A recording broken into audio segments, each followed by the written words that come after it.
Self-compassion refers to the motivation to alleviate suffering by showing up for ourselves in a helpful and supportive way.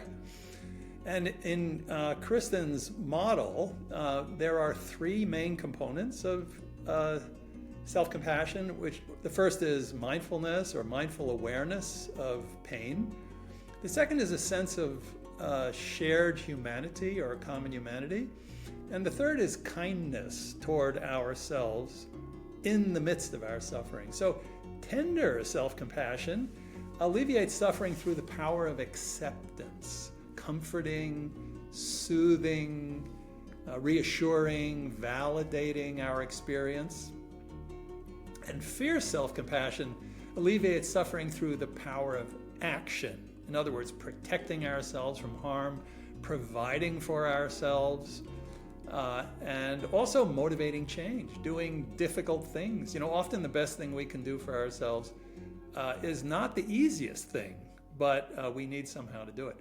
Anyhow, when we're burned out, we tend to need to accept and care for ourselves in a tender way in order to heal and recharge. But we also need to take action and address the causes of burnout. In other words, sometimes we need to draw boundaries with those who are asking too much of us. Sometimes we just need to recognize and to meet our own needs.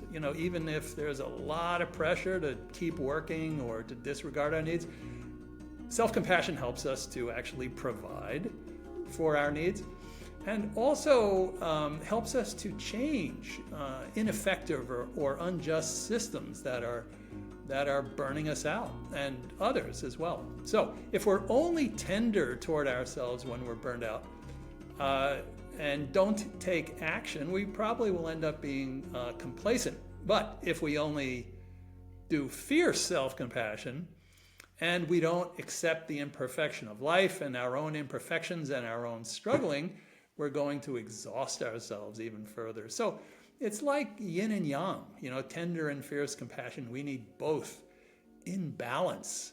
And that's a real central feature of this book on burnout, which in some ways makes it unique in the literature.